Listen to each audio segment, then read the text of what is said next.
So there's kind of like a career benefit or a skills benefit for an individual person, right? A PM, a designer, an engineer. That's one kind of classification. I think the main one is enterprise focused, to be honest. I think the vast majority of early adopters of this is actually going to be large enterprises, not small companies. And the main thing is getting clicks or views. It's basically growth, right?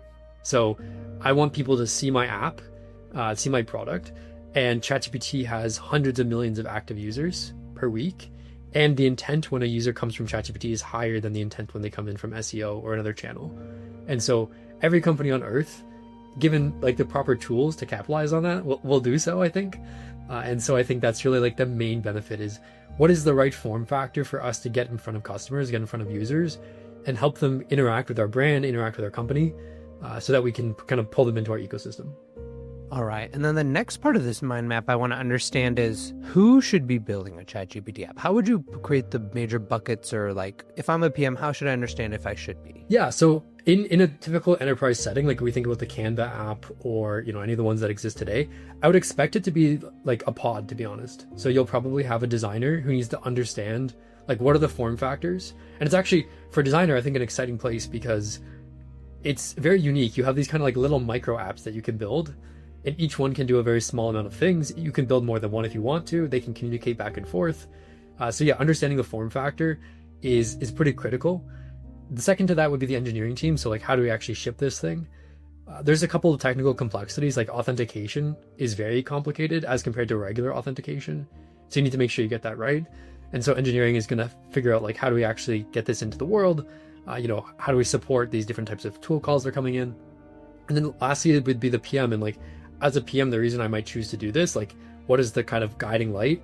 It is growth, right? I would decide like, is a ChatGPT app a good method for us to drive, higher conversions from AI, basically AI search or AI, chat. And maybe this is a priority that we have, that like we want to capture more market from, OpenAI, from that type of search. And so the PM would prioritize this as, something that is relevant.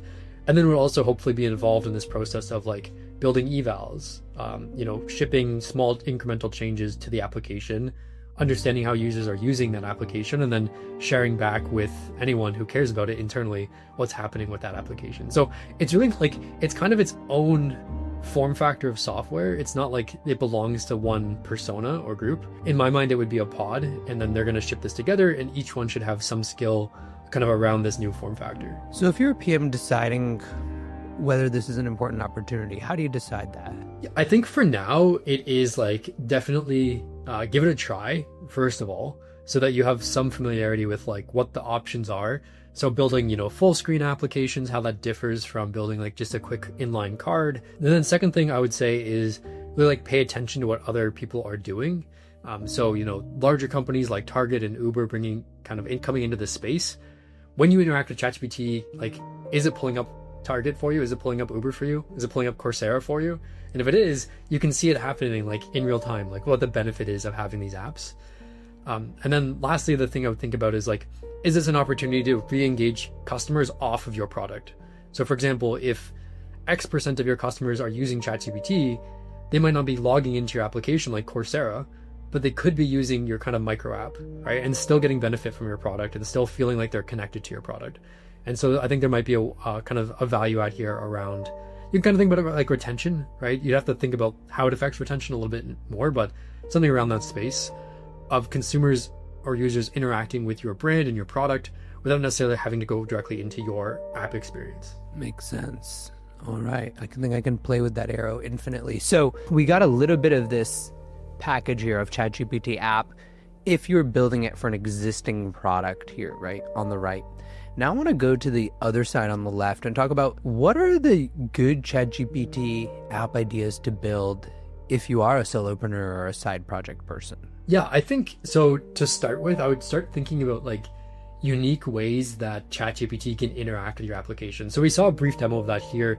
We had a little bit of a data issue in the background, but ChatGPT actually can fill in the data for you, right? So it is the one who's deciding what to call your tool with. And so a good example of this, I'll kind of go back to one I referred to earlier, is a spreadsheet application where ChatGPT can kind of partner with me on it. So for example, a spreadsheet app that has financial modeling support, some, person drops in some financial data into ChatGPT and says like, hey, can you help me model this? And it pulls up the spreadsheet app, puts in the relevant formulas, generates some nice charts and graphs, like all that kind of stuff that's deterministic. So the user can go back and actually change the data in the spreadsheet and say like, oh, you got that number wrong. Let me just quickly fix it. Like that'd be a small example of like a utility or an application that is embedded with ChatGPT. It's not just like showing you stuff. It's not a search tool. It actually has the ability to collaborate directly with ChatGPT in some form factor, like a spreadsheet or a task list or a whiteboard or whatever, right? Like you can imagine this ChatGPT that has memory of you and knows you really well and has access to all the tools that you want to use. Then you don't need to hop into like Miro or Google Sheets. Like you can do a lot of work very quickly directly with these embedded applications. So I think there's a lot of like potential for these types of embedded apps to kind of take over smaller use cases of like where ChatGPT kind of falls short right now. But it'd be useful for ChatGPT to help you with these types of tasks. Okay. So maybe like a domain that ChatGPT is interested in, like healthcare or legal or productivity or writing, but maybe a use case within that that's neglected. Yeah, exactly. Yeah. And, you can think about like any example you can find out in the world where there's an AI company building a product for this. So another good example of this is Gamma, right? So Gamma is a very large company building like a presentation tool, an AI presentation tool. Theoretically, we could build a ChatGPT app that also makes presentations, right? And so you could like provide a really great experience in building presentation or software inside of ChatGPT. You maybe won't be as good as Gamma. I expect probably not, but you also don't have to be. You just have to be good enough that like it is a good alternative that someone who's already inside ChatGPT goes like, yeah, this presentation is a good starting point, right? Yeah. And so really like the strength of the distribution with these kind of embedded applications is what I think will kind of win the day there. If you're enjoying this episode, Colin literally teaches a course on this. The next cohort starts January 30th. It is on Maven. You can use my code to get a special discount off this course. I highly recommend Colin's content and courses. You all seem to love what he's doing, and I personally love reading it. I gained so many epiphanies just out of this one podcast recording. So think about what you could get if you were working with Colin extensively over a live cohort course. Check out his course, and now back on to today's episode. I hope you enjoyed that short clip. You can check out the full episode here.